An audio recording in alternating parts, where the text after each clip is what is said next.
Seguimos con más de noticias. Globovisión Salud nos sigue acompañando el doctor César Miguel Delgado Afanet.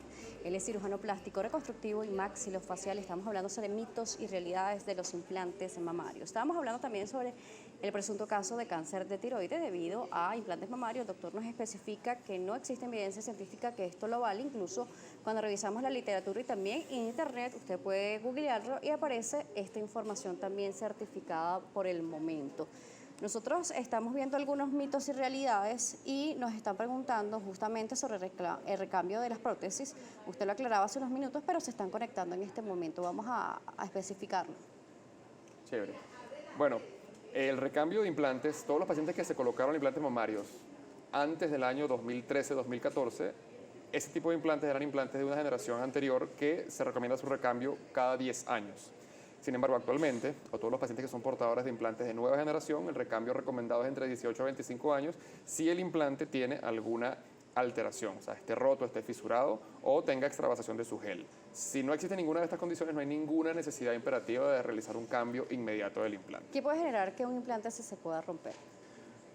Mira, es una buena pregunta porque antes existía más o menos un 10 a 15% estadísticamente de ruptura espontánea de los implantes mamarios. Sin embargo, actualmente es bastante difícil que un implante se rompa. Prácticamente el único mecanismo es un traumatismo contuso o cortante directo sobre el implante. Claro, y además las técnicas actualmente, incluso estos implantes están siendo colocados detrás del músculo. O sea, Sí. este impacto, ¿cómo se puede generar directo para que pueda ser, o sea, pulso penetrante? Tiene que ser un traumatismo pulso penetrante o un traumatismo contuso de alto impacto, o sea, que genere muchísima presión sobre el elastómero del implante y este pueda generar una ruptura. Pero realmente es bien poco frecuente. Por acá nos preguntan si es un mito o una realidad que un implante se puede romper al montarse en un avión. No, eso es totalmente un mito.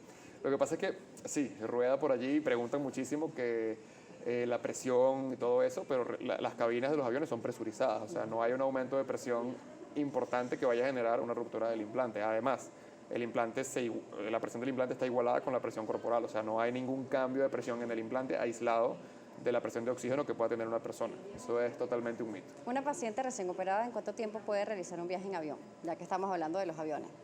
Lo recomendable es que el paciente, posterior a su cirugía, permanezca un mes en la ciudad o en el país donde se operó. Después de ese tiempo, es seguro que pueda realizar un viaje. Nos preguntan que cómo saber cuáles son los implantes mamarios más adecuados para el organismo.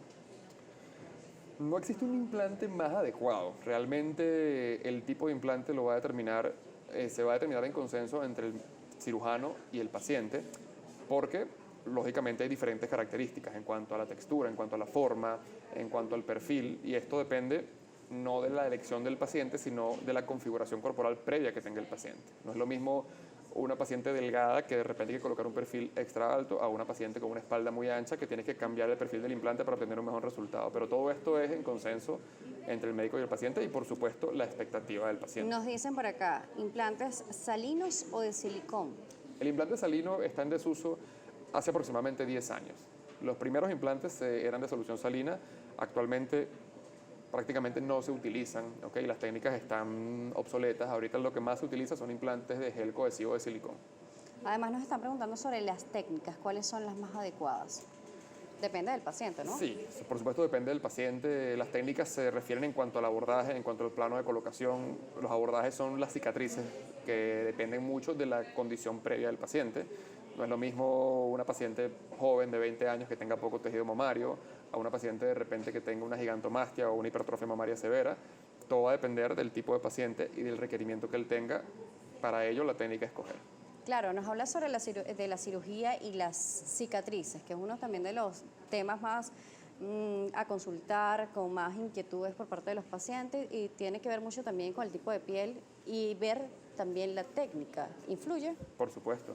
Es que todos los factores influyen, o sea, el paciente es un ente dinámico, no existe una técnica estándar y no existe un paciente único para una técnica. Las técnicas se aplican dependiendo de la condición del paciente. Las cicatrices dependen del grado de caída de las mamas, de el estatus de la piel, de la flacidez que se haya generado. No es lo mismo una paciente que no ha tenido hijos a una paciente que ha tenido múltiples embarazos. Entonces, todos estos factores biológicos influyen en la escogencia de la técnica adecuada. Por supuesto, ahí hay que ver mucho la evaluación. Antes de realizar una operación de cirugía mamaria, sea de aumento o de reducción, dependiendo del caso del paciente, ¿cuáles son los pasos a seguir y además qué hay que tomar en consideración? Bueno, lo primero es acudir a una consulta con especialista, ¿okay? Que es el que va a determinar si la paciente está o no está apta para poder realizar un procedimiento mamario. Se recomienda que la paciente sea mayor de 18 años, es lo primero, por lo menos en mi caso, ¿okay? Una cirugía de este tipo se puede realizar en pacientes menores de edad siempre y cuando sus representantes lo autoricen y la paciente haya culminado su desarrollo. Aparte de eso, que el paciente no esté, por supuesto, ni en condiciones de gestación, ni esté amamantando, ni esté lactando. ¿Okay? Si un paciente está en lactancia, debería suspender la lactancia y esperar por lo menos 4 a 6 meses para poder hacer un procedimiento mamario.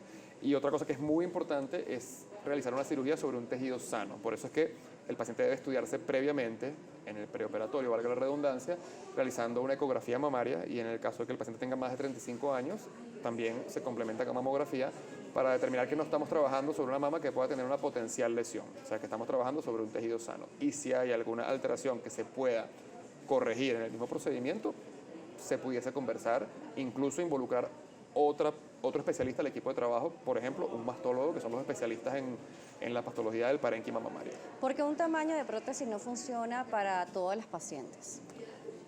Buena pregunta también. Realmente el tamaño tiene mucho que ver con la expectativa del paciente, pero también tiene que ver con la configuración corporal del paciente. Se toman diferentes medidas en cuanto a la base, en cuanto a la forma del tórax, y de acuerdo a esto se escoge el tamaño del implante.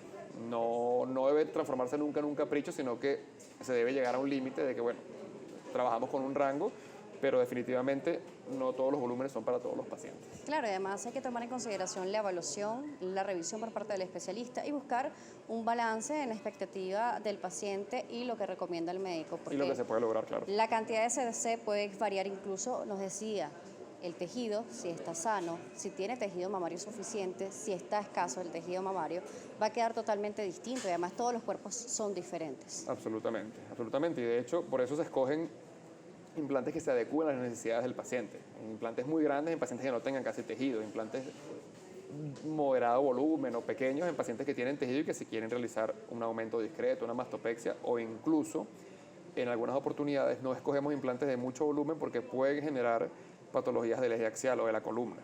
¿Cómo han hecho en este tiempo, ya que estamos en una era en donde tuvimos que atravesar por el COVID-19? Aún sigue presente este virus. Gracias a la vacunación, la incidencia ha bajado no solamente en Venezuela, sino en el mundo, pero siguen presentándose estos casos. ¿La revisión preoperatoria contempla también COVID-19?